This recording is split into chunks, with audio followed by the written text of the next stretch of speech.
Hi everyone, welcome to our August workshop. This is our Firewise USA monthly workshops. These happen every third Friday of the month at 1 p.m. on Zoom. I'm really happy to see a lot of familiar faces here. Today we have a really great topic and guest speaker from the California Department of Insurance, who will be giving a presentation on insurance and then going to a Q&A. So just quick introductions. My name is Natasha Saxena. I'm a Regional Firewise Coordinator with the nonprofit organization Ventura Regional Fire Safe Council. We host these monthly workshops. Today I'm your host, but sometimes you'll find my other coworkers will host. Also on the call with us is Myra De Leon, who will be monitoring the chat, recording, and dropping links in the chat for us. And then we also have our guest speaker today, Rob Obadoza, outreach analyst with the California Department of Insurance. He is an amazing asset to the California Department of Insurance and to the community. And I found out today that he's actually going to be leaving the California Department of Insurance to a new position. So congratulations to him. And he's honored us by allowing this to be his last presentation. So this is a really special one today. So I'm glad to have you here, Rob. A couple of ground rules before we get into it. This is going to be a recorded presentation. You can watch this presentation later on our YouTube. But if you do not want to be recorded or on our YouTube, you can turn off your camera. But if you're okay with that, I'd love to see your faces. You can mute yourself during the presentation and drop questions in the chat. We usually get to those chat questions first during the Q&A session, so definitely drop your questions in the chat if you can. During the Q&A, I ask that you'll use the raise your hand feature.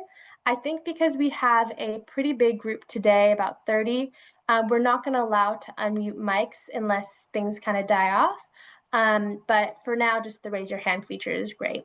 And then as usual, just be respectful and allow everyone space to speak. So if you want more information on Firewise, visit venturafiresafe.org/FirewiseUSA. You'll find on that page that you can go to our monthly Firewise USA workshops. You can join the workshop via Zoom on here. You can schedule a chat with me. So if there's any questions that we don't get to today and you want to have more questions or more one-on-one engagement, you can schedule that chat with me online. And then you can also watch those past workshops from that website. Another fun one is a Firewise in 5 minutes video that's actually been updated to 5 minutes. And it's going to be an introduction to Firewise USA. So if there's anybody new here, I'd recommend giving this one a view, or even if you have new people joining your Firewise team, because we're not going over the basics of Firewise today. We're just talking about insurance. Just as a quick refresher though, Firewise USA is a grassroots, voluntary, free program where residents can come together and reduce their wildfire risk at the community level. One of the biggest reasons why we've come from 2 communities when I first started out in this role in Ventura County to now 37 communities in Ventura County is because Firewise is now a recognized program by insurance agencies, and you can potentially get a discount with your insurance if you are in a Firewise USA community. And Rob will talk all about that, so I'm excited to have him here. Our agenda for today, I'm going to share just a couple of program updates, a funding opportunity, and some events. And then I'll hand it over to Rob, and then we'll go for a Q&A, first about insurance and then about Firewise. So an upcoming event, save the date for November 6th, 2025 this year. I think it's going to be happening at Topa Topa again if you were there last year, but this is our end of year event / fundraiser. It's a really fun time. You can get to know other Firewise communities, and you enjoy free food and a lot of times free alcohol, maybe one drink on us. And then you just get to bond, and usually there's an auction as well. So November 6th, save that date, and we'll probably open up for RSVPs pretty soon too. A major announcement, if you are from a recognized community, funding applications are now open.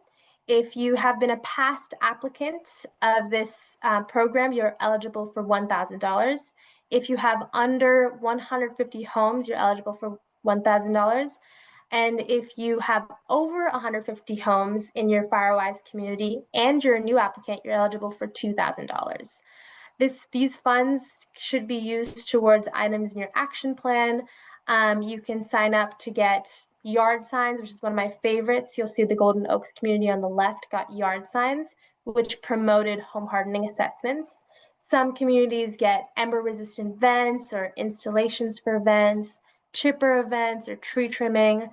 And this is a couple of other past projects. If you're curious about how these communities went about it, we have a great video on our YouTube channel where I invited some of these communities to present on all of their projects and how they went about it. And again, some of my favorite ones are these yard signs, even this A-frame from the Onawanda community on the right, and then gutter cleaning or roof cleaning are fantastic too. And more details are given to the resident leader of each community. I've already emailed the resident leader of each community, so they're fully aware of all these details. But yeah, and I'll go over the application a bit too. Actually, I'll just briefly go over the application right now.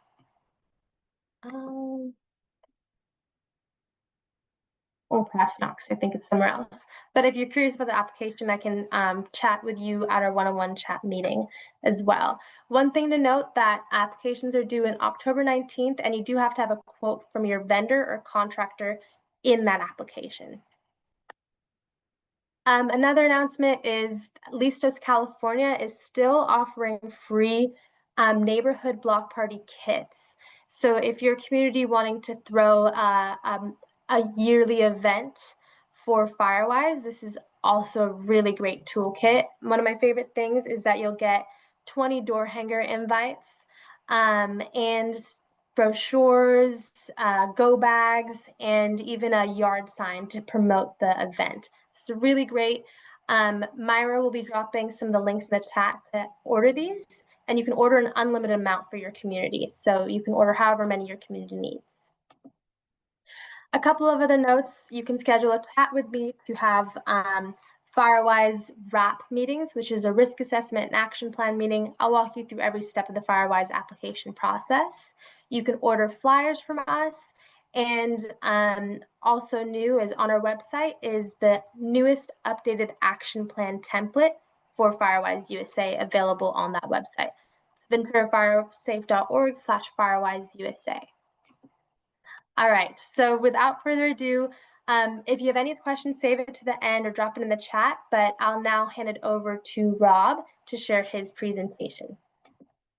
Thank you so much, Natasha. Thank you for having me today as well. Oh, so here, let me share my screen for our presentation. So again, thank you for having me on today. My name is Rob Obedoza. I am one of the benefits specialists or insurance outreach analyst, sorry, for the California Department of Insurance. And I'm here to present a little bit about how Firewise USA and the insurance market kind of works hand in hand, and some of the benefits as far as insurance goes within Firewise communities.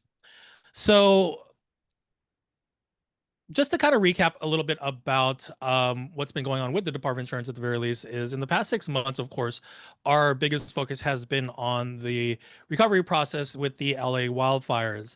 So far, over 35,000 claims have been at least partially paid, with at least 17.1 billion in claims paid out so far.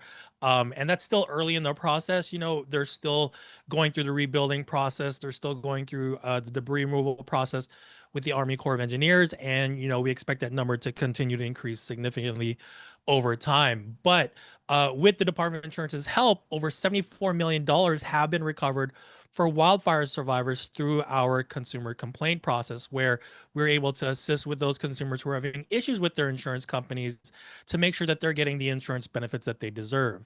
And I know this fire took place mainly in Los Angeles. It touched parts of Ventura County as well. But, you know, communities such as yourselves and communities across the state of California are wondering, okay, you know, how is this going to impact California's insurance market as a whole? Because even before these fires, California's insurance market was already in kind of a tenuous place. And so let's talk about Ventura County specifically. So right now, a large portion of Ventura County is actually currently under an insurance moratorium, which started due to the mountain fire being declared a state of emergency back in November 2024. And currently, those areas that were affected by that mountain fire and the adjacent zip codes are under an insurance moratorium. So it basically protects you from cancellations or non-renewals on your homeowner's insurance policy from 1 year of that announcement. And that insurance moratorium is going to expire currently set on November 6, 2025. So if you are up for renewal, maybe shortly after that moratorium expires, you might want to maybe start talking to your insurance company to see, what your renewal chances are going to look like. If there's any steps you'll need to take to secure a renewal, those before November 6th, you should be guaranteed an automatic renewal as well. But, even again, before those fires, we've noticed across the state of California a large reduction of policies, especially in high risk areas. So since 2022, 7 of the top 12 insurance companies have either paused or restricted new business, especially in high risk areas and high fire risk zones like Ventura County. So much that because of the retraction of policies by some of the major companies out there, we've seen more and more homeowners going onto the California Fair Plan. And in fact, in Ventura County, the Fair Plan growth has exploded in the last couple of years. From 2023 to 2024, it over doubled, growing by about 111%. But in just 4 short years, from 2020 to 2024, the Fair Plan has grown by over 468% in Ventura County alone. So as more and more homeowners are finding it more difficult in Ventura County to find insurance, they're turning to the California Fair Plan, which is basically the insurer of last resort. And it's only really meant for high risk properties who can't find coverage anywhere else. But like I said, more and more homeowners are going towards the Fair Plan, and an increasingly overpopulated Fair Plan is a risky proposition, because as we saw after the LA fires, if a catastrophic disaster were to hit, the Fair Plan would be in serious solvency issues and would have trouble paying out their claims, so much that they've had to ask for additional funding from the state of California. But then I also want to bring up that, this right here is a snapshot of the current high fire severity zones within the state of California, specifically in Ventura County. I know this has been a topic of debate in the past few months about this, but of course, just as a heads up, that these hazard maps don't really play into the insurance risk that insurance companies use for their modeling process.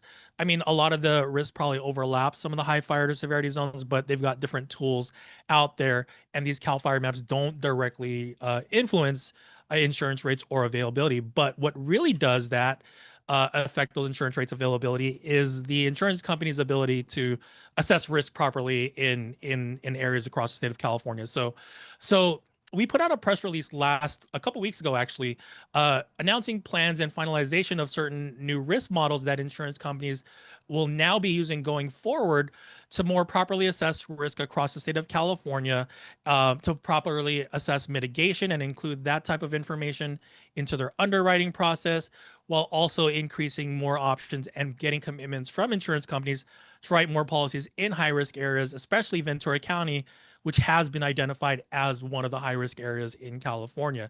So we recently approved 3 different insurance models from Verisk, Moody's, and KCNC. And from here, insurance companies will use these new risk modeling tools, which have been available all across the United States. And for some reason, California is the last one to come on board with these new modeling tools. Insurance companies will then use these tools to assess their risk and continue writing more policies in high-risk areas. And part of the agreement for allowing them to use these new models is insurance companies will need to write up to 85% of the policies in those high-risk areas like Ventura County. And as soon as we finalize this model review process, 3 insurance companies, Mercury, Allstate, and AAA, have already filed their commitments and early plans to provide more access and more insurance policies across the state. I know Mercury in particular, I'm going to talk a little bit more about Mercury later on, but they've been fantastic with us through the process, understanding the Department of Insurance wants to make the insurance market more stable and insurable, and Mercury has been there with every step of the way, along with Allstate and AAA. And the goal with this is to get more policies out there in high-risk areas, restore the private market, and reduce fair plan dependence. And the more policies we get out there, the more it reflects homeowner mitigation efforts, and hopefully we can and this will lead to reducing costs over time, which is also the big factor as well. So to give you an idea of what insurance companies are going to be looking for with these new risk modeling tools, in the past few months, these risk modeling companies have done webinars, public webinars, to kind of showcase exactly how their model works and what type of information they're going to be looking at. And this is a snapshot from Verisk's risk model presentation, which is all available on our website, showing exactly kind of the things that they're looking at.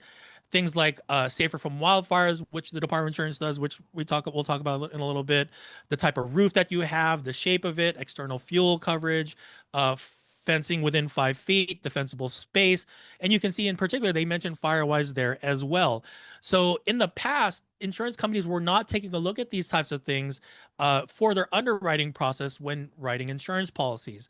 In the past, they were using historical models where they're just basing it on the incidents of fire that had happened last 20 or 30 years and projecting that's going to happen again and again in the future. But now they'll be taking a look at things like your roof shape, your how close you are to a fire hydrant, where the fire breaks are, if you're part of a Firewise community, and use that to help make their insurance decisions to write more policies in California. And another one of those insurance companies, Moody's, when they did their presentation, they emphasized the importance of what mitigation efforts can do as far as lowering premiums, lowering deductibles, and increasing insurance options. And again, these webinars are all public. They're available on our website if you'd like to see exactly how insurance companies are going to be factoring mitigation and Firewise efforts in the future.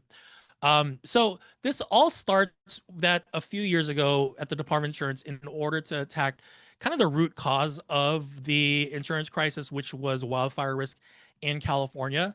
The Department of Insurance created what's called the Safer from Wildfires framework, which is a 10-step process designed to make you and your community safer from wildfires, but also provide insurance benefits by introducing first in the nation discounts for achieving wildfire mitigation.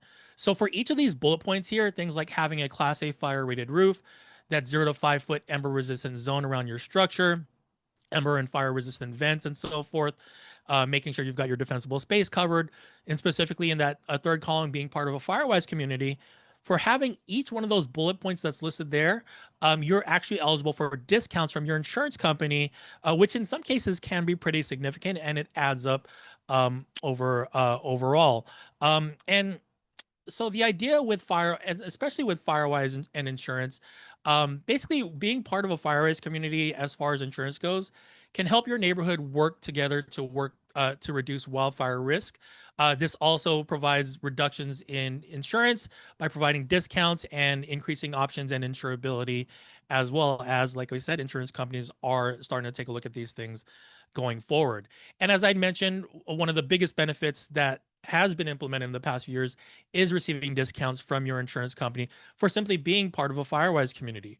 All admitted insurance carriers that's licensed to do business in the state of California are required to give that type of discount. And depending on the insurance company, it really depends on which insurance company is providing it. It could be as 5%, 10%, 15%. It really depends. You've got to work with your insurance company to find out exactly what type of discount they provide. And in most cases, it's simply a matter of just submitting your Firewise certificate to your insurance company or your insurance broker and being eligible for that discount. Insurance companies can also verify if your neighborhood has been placed on the NFPA map, which is NFPA is the organization that kind of organizes the Firewise program. And they have a list of all their communities on there. I'm sure there's, like you said, there's plenty of Ventura in Ventura County that's already on there. Oftentimes they'll take a look at that map to verify if your home is within that area. But we have seen in some cases, especially with the FAIR plan, of getting pushback on getting those discounts, requiring additional documentation, requiring a custom map showing the boundaries of your neighborhood and so forth. So if you're having trouble, getting those required discounts from your insurance company, especially the FAIR plan, make sure to give us a call at the Department of Insurance, and we can work with you to see what we can to make sure you get those benefits that you deserve. And like I said, in addition to giving those discounts, this also helps with insurability with you and your neighborhood by reducing that wildfire risk, and insurers taking into account that homeowners mitigation process. So as part of like kind of just to give an example of some of the one of the success stories of Firewise communities and coming together as a community towards wildfire mitigation, I've got some of these slides from the Rebuild Paradise Foundation. So back in 2018, Paradise, California suffered I think it's called the Park Fire, where the fire devastated their whole community. I think it was like the most might have been the deadliest wildfire in the state's history. They had before the fire, their population was about 26,000, was at about 26,000 residents. After the fire, it dipped down to below the 2,000 residents. One of the biggest issues was people who were staying in that area were unable to get insurance for their home, or it was astronomical that they just couldn't afford to stay in that community. But since then, they've taken action over the past few years to come together as a community to build Firewise districts to make sure that their properties are mitigated and their population is steadily growing, and so much that they're the fastest growing town 3 years in a row. And they accomplished this by a few different ways. So they spearheaded the first Firewise community in Paradise, California. They're now at over 18 communities over there.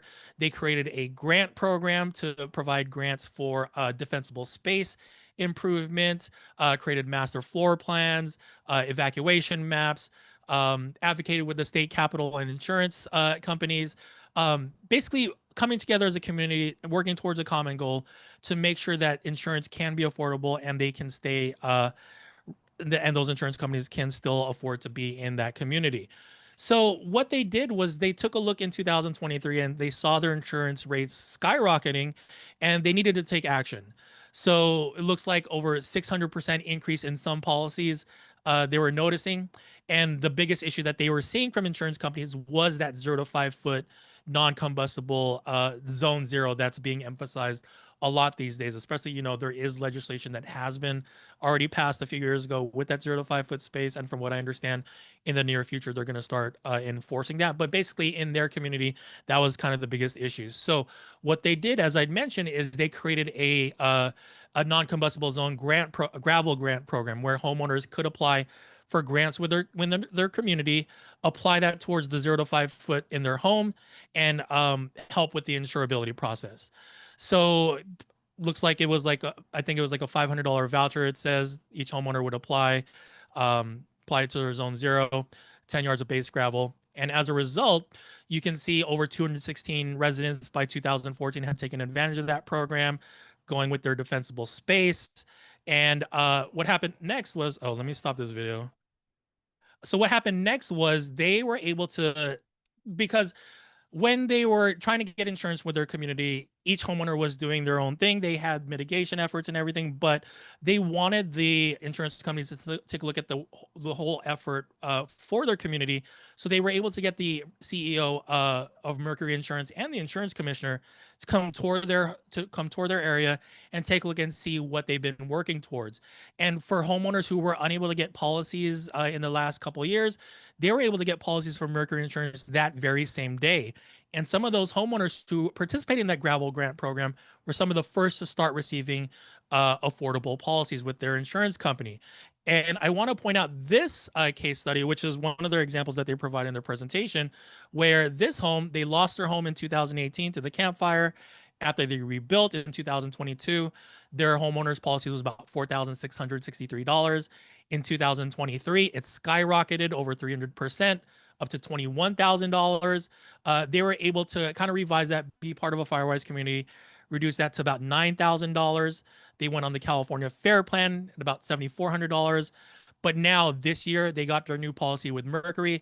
They're only paying $993 for their insurance policy within that community that lost everything, that burned down in 2018, and they were able to come back and grow and get insurance rates at a reasonable rate by kind of working together as a community and working towards a common goal. So, this may be like, an extreme example, but it just kind of shows out there what can be achieved when everyone comes together as a community and works towards that goal. So the state of California legislators also recognize the importance of things like defensible space, like that 0 to 5 foot, and making sure communities are safer from and protected from wildfires. So there's some current legislation that's pretty much received overwhelming support so far, called the California Safe Homes Act, which is Assembly Bill 888 by Assemblymember Lisa Calderon. We actually did a town hall with her on Wednesday, and she was presenting about this as well. But basically, this would establish a grant program within the Department of Insurance to support qualifying residents in obtaining new or replacement fire-safe roofs and or other fire-safe actions within 5 feet of the structure, covering part or all of the costs. So these funds would go directly towards helping homeowners mitigate their 0 to 5 foot defensible space. There's a program like this already out there that's been successful in Alabama, which they use towards like hurricane mitigation. And I believe the commissioner from Alabama came to California to testify in support of this as well. There's also a similar program with the California Earthquake Authority called the Brace and Bolt program, where homeowners can apply for retrofit with the California Earthquake Authority. And this would work similar, where you can apply that with the Department of Insurance. So if you're interested in finding out more about that and want to support that legislation, make sure to talk to your local legislative office as well. But, in homeowners in general, of course, you want to make sure your homeowner's policy is up to date and make sure you've got the right coverage for your situation. As I mentioned, for flood, for like earthquake insurance, you could go to the California Earthquake Authority. Flood insurance, which is also typically not covered by standard homeowners policies, you've got to get a separate policy from NFIP. And for those of you, especially in the Ventura County region, as you know, if you're unable to find fire insurance, there's always the FAIR plan available. But our goal at the Department of Insurance is making sure you get off of the FAIR plan and back into the insurance market.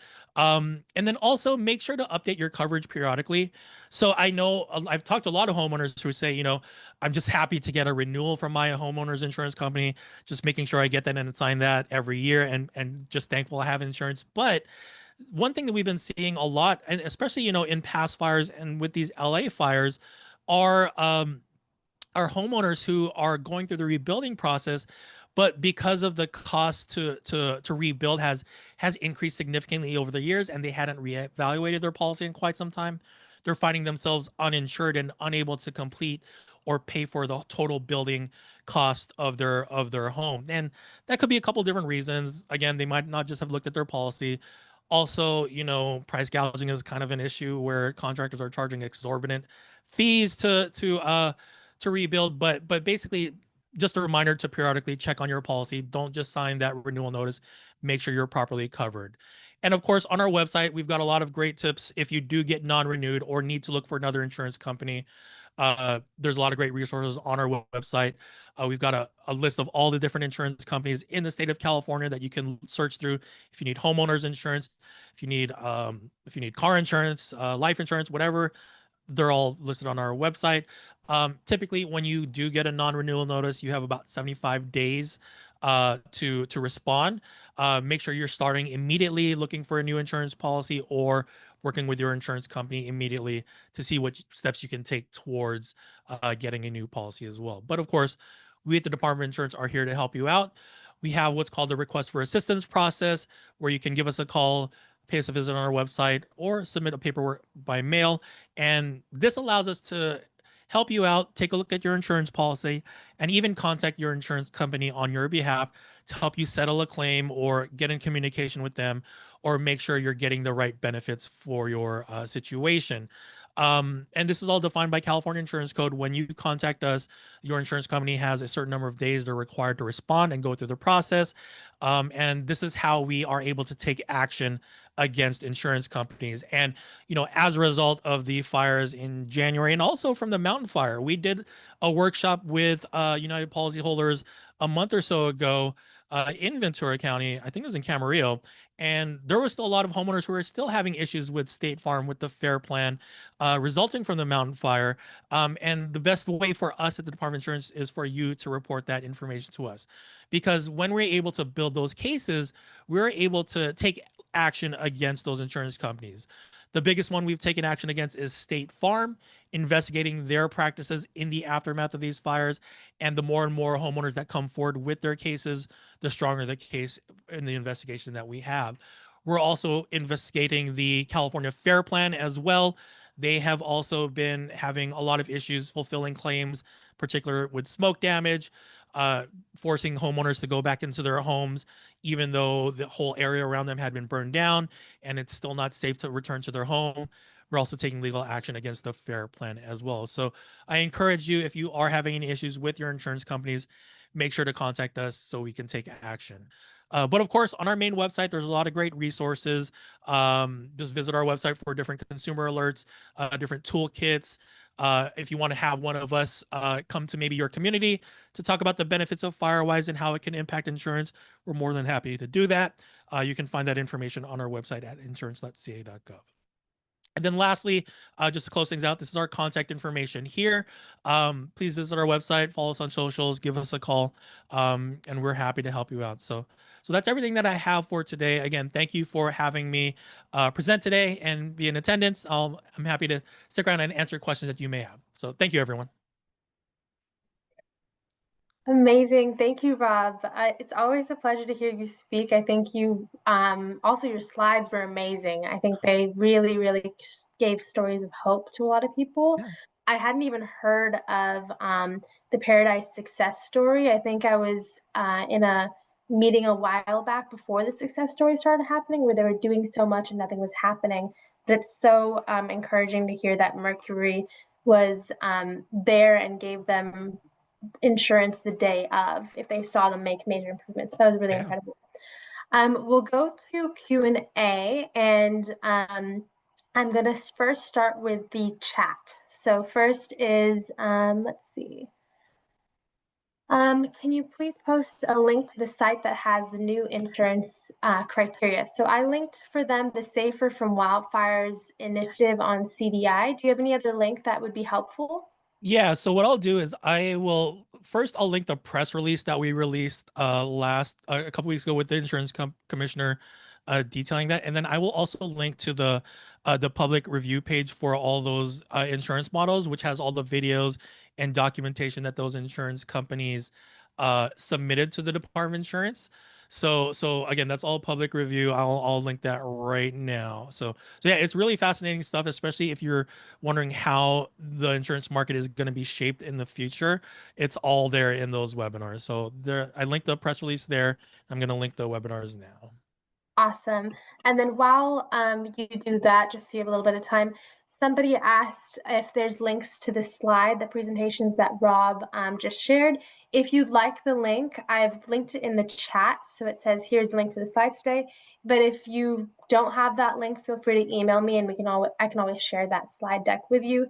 This will also be posted and available on our YouTube. So for anybody who joined in a little bit later, if you want to see the earlier parts of Rob's presentation, which were really just incredible, you can join our YouTube and watch there.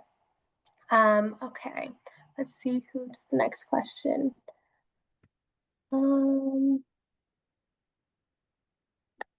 Okay, are insurance companies basing rates on mitigation efforts?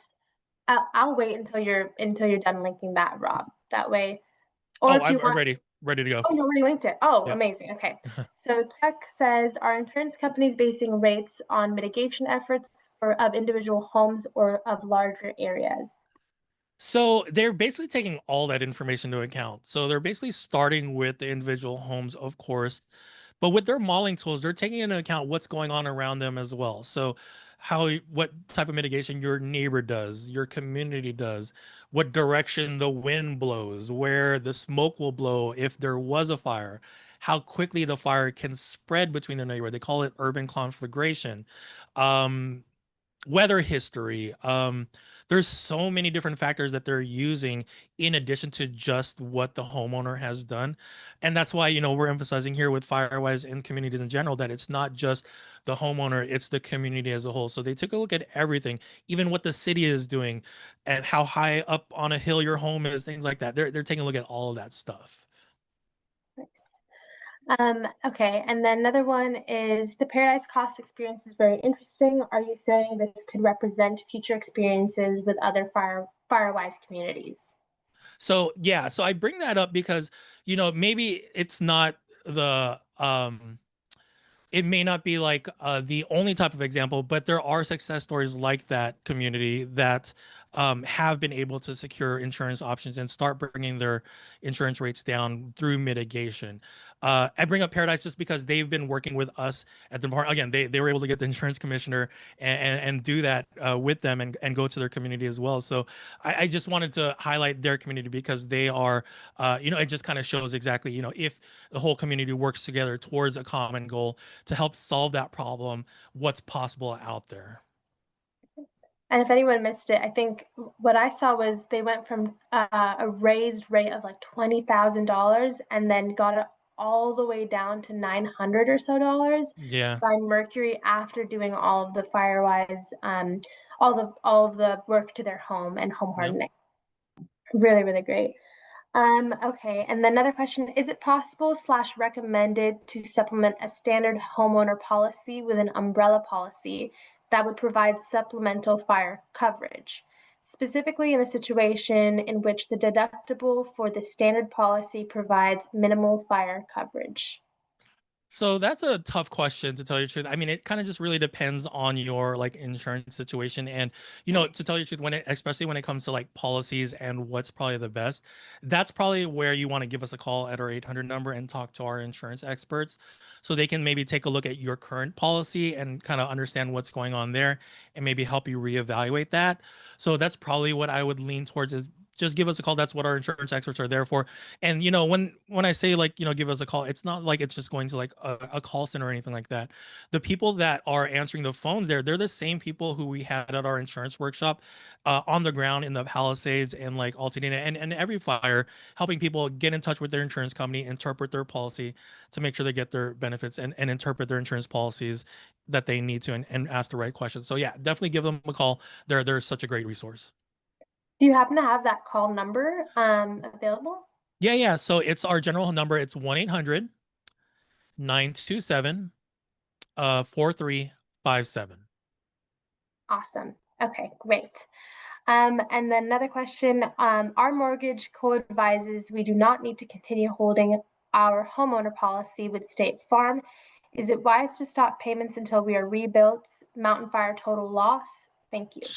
No, so that's a good question. So this has come up a lot frequently as well. So the insurance commissioner, when he did a town hall on some of these subjects in the rebuilding, the recommendation is you want to still keep your homeowner's insurance policy even though your home is still going through the rebuilding process for a couple reasons. One, at the very least, you still need liability insurance in case something were to happen on your property, someone were to get injured or something like that. You still have liability insurance to cover that. Also, not having any insurance at all could lead to being a little bit more difficult to find insurance policy later on when your home is rebuilt and you need insurance, but they see that you had a gap in coverage. So that might be another consideration as well. But there's also, in the rebuilding process, especially in the total loss, you are allowed to readjust your policy. So maybe you still don't need the full coverage limits that you had previously to losing your home. Talk with your broker, talk with your insurance agent, and maybe reevaluate your coverage and get those premiums reduced while you're going through the rebuilding process. And then as you approach that rebuild, reevaluate and see what type of coverage you need. But yeah, the recommendation from the commissioner is you want to at least have some type of liability at the minimum, and have a policy in general because having a gap in coverage could make it more difficult in the future. Yeah, that was a great answer. Another question just came in. Our insurance company, Liberty Mutual, has advised us of a non-renewal early next year. Are other insurers such as Mercury, Allstate AA, AAA already using new risk models as basis for new policies? So they are going through the process of so basically what happens is the insurance companies will need to integrate these new risk modeling tools. They'll need to file a new rate filing with the Department of Insurance, and then they will start writing those new policies. So we expect them to do that before the end of this year. So late this year, early next year, which kind of sounds like it's on your timeline. You should expect to see more policies from those insurance companies. And yeah, I mean, there's a reason they're in our press release because they're already like in the works on that. So I would definitely start with those three companies in the near future, especially if you're up for renewal early next year. And as a follow-up, so if somebody does get the non-renewal notice, what are some of the first steps they should take after receiving that notice? Yeah, of course, of course. So by law, they have to give you notice 75 days in advance. Okay. So the very first thing is you want to start right away. Don't wait until you have like 15 days left in your policy before you start searching. Start right away. If you want to stay with your insurance company, start the communication process. Talk to them about, okay, I'm not being non-renewed. Are there steps I need to take? Are there certain red flags that you're looking at that I can work towards to hopefully secure a renewal? But if you're maybe not happy with that or want to look for another insurance company, then you've got to start making some calls or maybe work with an insurance broker around your area that knows some companies still writing in that area. Like I said, there's a list of all the hundreds of different companies in California that are writing insurance policies. And it might not be a policy with like the larger companies. You might be able to find a smaller company who may not have as much risk on the books in your area and is still able to take on your policy because they don't have as much risk as some of the other companies there. And they're still legit companies, especially if they're on that list. They meet all the requirements for California, solvency requirements, claims history, and they're in good standing, so you can trust them. It just might not be the insurance companies you heard of, but yeah, and then of course you can always give us a call as well, and we can walk you through the steps, the different tools we have. But like I said, don't wait until the last minute. Make sure you're starting as soon as you get that non-renewal notice. Nice, great advice. And then someone asked what the number was again, so I'll just repeat it. It's 1-800-927-4357. And that's in the chat as well if you need it. Yeah, And and I then was gonna say normally that would be I would just give you my number, but unfortunately, it's my last presentation. But I will. I told Natasha earlier that I will send her my management team's information, and if you want to maybe just reach out to Natasha, and then we can coordinate with her if you would like somebody from CDI to come out to your community and do a presentation.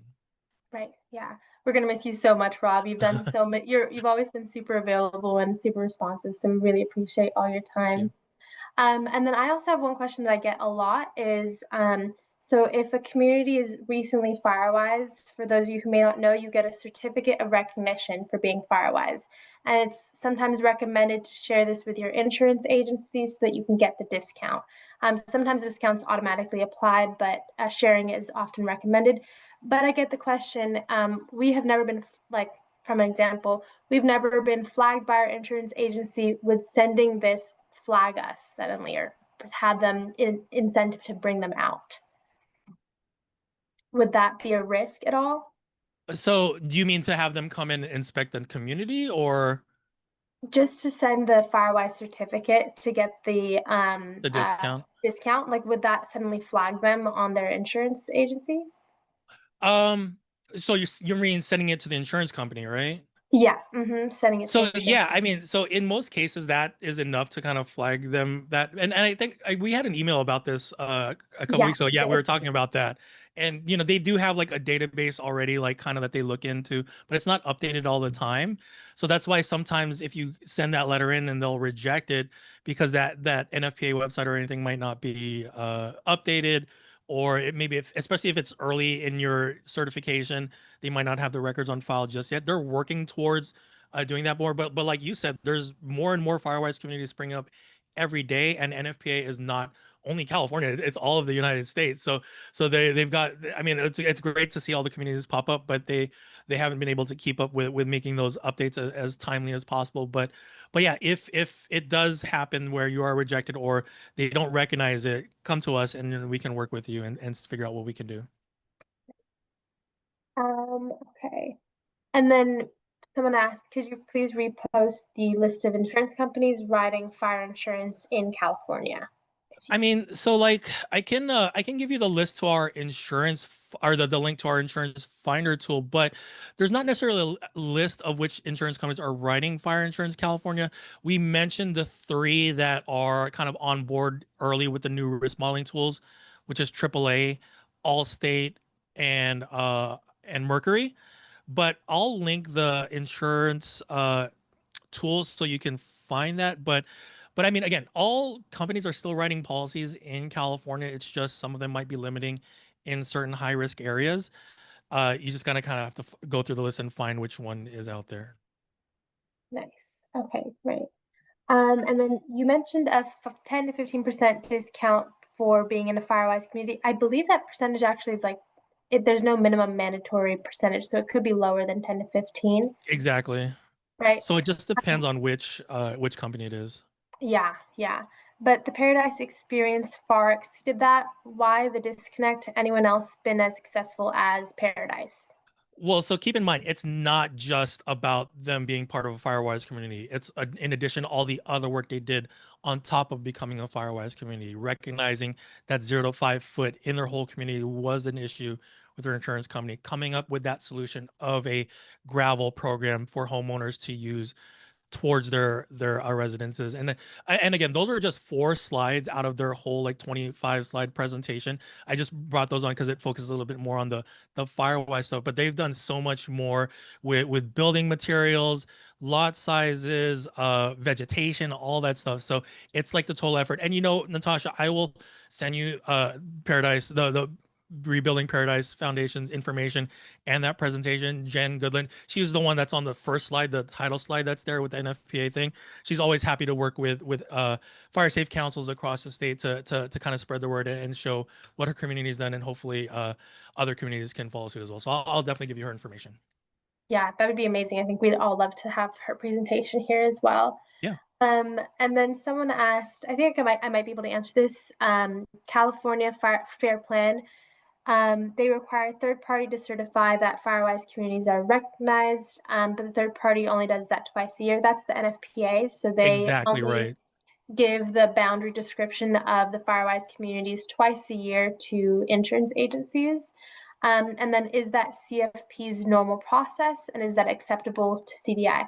That is the normal process. I think for most insurance companies, they wait until NFPA sends the boundary data. But like Rob was saying, some of these, sometimes they don't always recognize that, in which case you should contact CDI at their number and see if they can work with you to make sure your insurance agency recognizes you're in a Firewise community. Is that right? Exactly right. Exactly right. Okay, gotcha. Okay, so I think we'll take a few more questions before I answer a question on Firewise. We can even have, well, is there any last couple questions, maybe 1 to 2 questions for Rob that anybody has? You can also go unmute if there's nothing in the chat.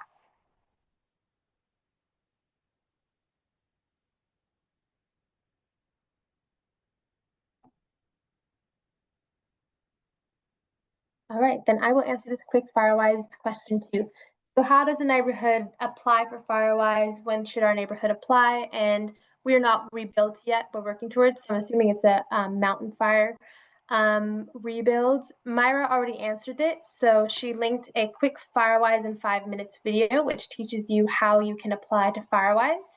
One of the best ways is just to watch that video, get a team of maybe 3 to 5 residents to join you on the effort, then email me and we can put you on we'll join on a meeting where we'll talk about our risk assessment first. So we do like a 3-part workshop. We'll go over your risk assessment, create your action plan, and then submit the application together. But that Firewise in 5 minutes video kind of goes over that and all of the requirements of the program. But our Fire Safe Council really does assist a lot of communities in their Firewise application process. All right, any other questions for Rob before we end our session today? Awesome. Well, Rob, thank you so much for the really incredible presentation. I'm so glad that I got you on your last day of work, and thank you for honoring us for your last day of work. I think we all really appreciate that. Any links you have to send, you can email me, and then I can always email it, forward it to anybody else who's curious. But thank you so much for all your knowledge and experience. I'll stick around till 2 in case there's any last questions, but everyone else, bye-bye. Have a great Friday. Rob, do you have any last comments or anything? No, other than just thank you for having me on today. It's been a pleasure working with you, Natasha, and the Ventura Fire Safe Council, and all the residents in Ventura as well. I see some familiar faces. I see Jane Santoro over there that I was at her community in Braemar Gardens doing presentations as well as they were going through the Firewise community process too. So I see the thumbs up as well. Good to see you, Jane. But yeah, I mean, it's been a pleasure serving and helping you out and the communities across Ventura County as a whole. And even though, I will be leaving our department, we're always happy to come out to and help out Ventura County as our partners and do what we can to help the communities of Ventura County become more fire safe, more insurable, and prepare for the future. So thank you, everyone. I appreciate you having me on, and it's been a pleasure helping you all out. Thanks so much, Rob, and good luck in your next position. We're so happy to see you just thriving and continuing on. Thank you so much. Take care, everyone.